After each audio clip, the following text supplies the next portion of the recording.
স্বামী বিবেকানন্দের কিছু বাণী। ওঠো, জাগো এবং লক্ষ্যে না পৌঁছানো পর্যন্ত থেমো না। এমন কাজ করে চলো যে তুমি হাসতে হাসতে মরবে আর জগৎ তোমার জন্য কাঁদবে।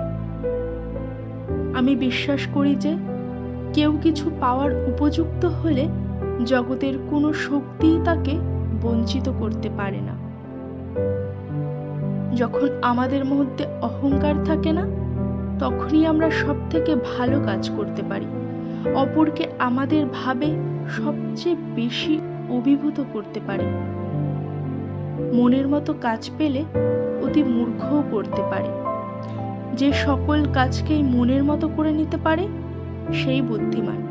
কোনো কাজই ছোট নয়। ইচ্ছা শক্তি জগৎকে পরিচালনা করে থাকে। কোনো বড় কাজই কঠোর পরিশ্রম ও কষ্ট স্বীকার ছাড়া হয়নি। সারাদিন চলার পথে যদি কোনো সমস্যার সম্মুখীন না হও, তাহলে বুঝবে তুমি ভুল পথে চলেছ। যে অপরকে স্বাধীনতা দিতে প্রস্তুত নয়, সে কখনোই স্বাধীনতা পাওয়ার যোগ্য নয়। নিজের ওপর বিশ্বাস না এলে ঈশ্বরের ওপর বিশ্বাস আসে না। ঘৃণার শক্তি অপেক্ষা প্রেমের শক্তি অনেক বড় শক্তিমান। কাজ করো নির্ভীকভাবে, এগিয়ে চলো সত্য আর ভালোবাসা নিয়ে। যা পারো নিজে করে যাও, কারো উপর আশা বা ভরসা কোনোটাই করো না। সাহসী লোকেরাই বড় বড় কাজ করতে পারে। মস্তিষ্ককে উচ্চমানের চিন্তা ভাবনা দিয়ে পূর্ণ করো। দিবারাত্রি এগুলোকে তোমার সামনে রেখে চলো। এগুলোর থেকে মহান কাজ বেরিয়ে আসবে।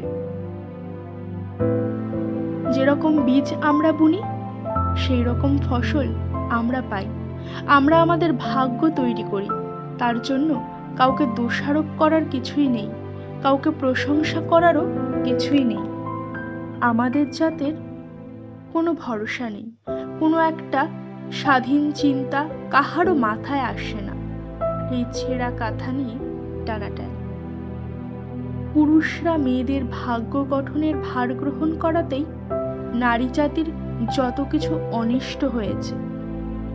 একথা সত্য যে এমন সব স্ত্রীলোক আছেন যাদের দেখা মাত্র মানুষ অনুভব করে কে যেন তাকে ঈশ্বরের দিকে ঠেলে দিচ্ছে।